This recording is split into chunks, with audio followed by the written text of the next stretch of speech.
అందరికీ నమస్కారం. ఈరోజు మంగ్లీపై కొంతమంది కావాలని నిందలు వేసి కొంతమంది బ్లాక్మెయిల్ చేస్తున్న వ్యక్తులు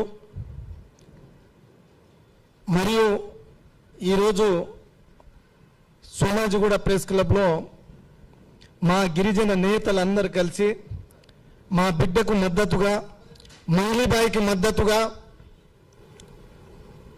వివిధ గిరిజన నేతలందరూ ఇచ్చేయడం జరిగింది. ట్రైబల్ జేఏసీ చైర్మన్ రవీందర్ అన్న గారు,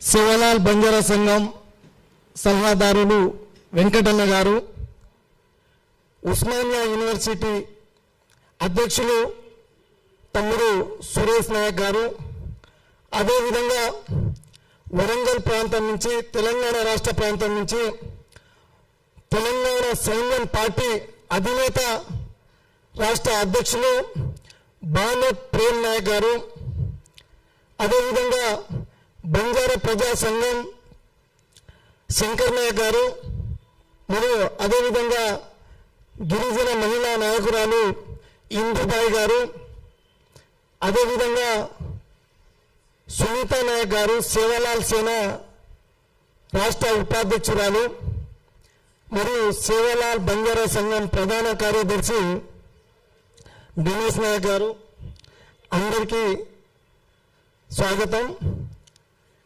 అదేవిధంగా ఇక్కడికి వచ్చేసిన మీడియా మిత్రులందరికీ ప్రత్యేకంగా ధన్యవాదములు. ముఖ్యంగా కొంతమంది మీడియా మిత్రులు అంటారు మంగ్లీబాయికి మద్దతు తగ్గిరా, మంగ్లీబాయి వెనుకల గిరిజన నేతలు ఎవరు లేరు అనేది ఈ 2 రోజుల నుంచి వార్తలు చూస్తూ ఉన్నాం. కానీ మంగ్లీబాయి వెనుకల, మంగ్లీబాయి సపోర్ట్గా, మంగ్లీబాయి మద్దతుగా ఇవన్నీ కాకుండా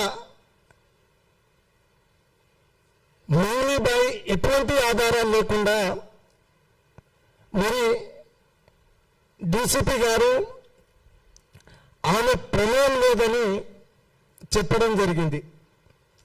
మరి అటువంటి బిడ్డకి అన్యాయం జరిగితే గిరిజన బిడ్డలందరూ ఉంటారు, గిరిజన నేతలందరూ సపోర్ట్గా ఉంటారు, గిరిజన జాతి సపోర్ట్ ఉంది, గిరిజన నాయకులందరూ మంగ్లీ వెనుకల ఉన్నారు. న్యాయబద్ధంగా ఈరోజు గత 15-20 రోజుల నుంచి రకరకాలుగా మంగ్లీపై ఆరోపణలను, అదేవిధంగా ఆమెకు ఆ మైక్రో ఫైనాన్స్కి హస్తం ఉందని, మరి మధుతో పార్ట్నర్ ఉందని రకరకాలుగా నిందలు వేసి వాళ్ళ కుటుంబ సభ్యులు లాగిరు, ఆమెపై నిందలు వేసిరు. ఎప్పుడైనా న్యాయమే గెలుస్తుంది. న్యాయబద్ధంగా అధికారికంగా డీసీపీ సారే క్లీన్ చీట్ ఇచ్చేశారు.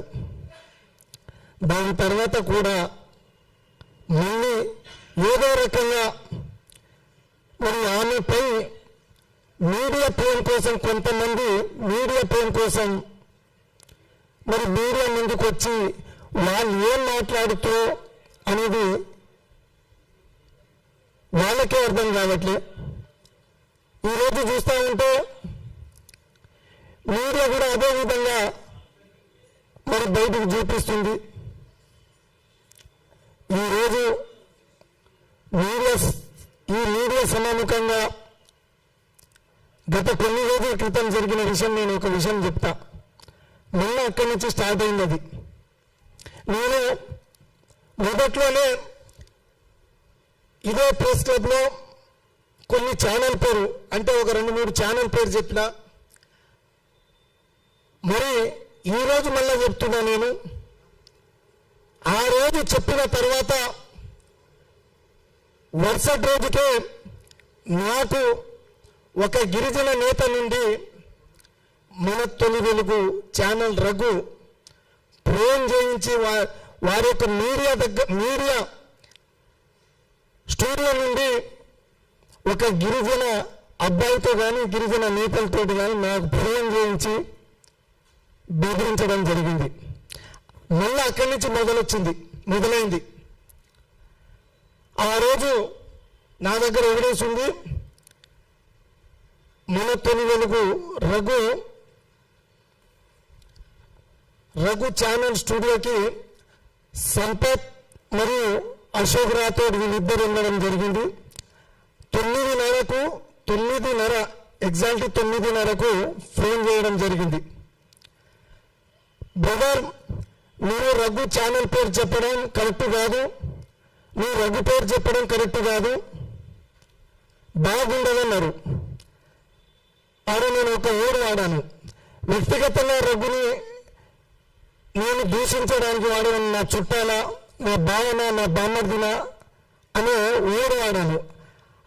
అదే వాళ్ళు రఘుతోటి మరి సంపత్ రాథోడ్, అశోక్ రాథోడ్ మరి ఆ రోజు ఏం చెప్పినో తెలియదు. వెంటనే అక్కడి నుంచి నీ మాట వినలేదు, మీరెంత భయపెట్టినా భయపడలేదు నీతిలో అన్నా. కానీ అశోక్ రాథోడ్, సంపత్ రాథోడ్ ఇద్దరు కలిసి ఎక్కడికి వెళ్ళారు?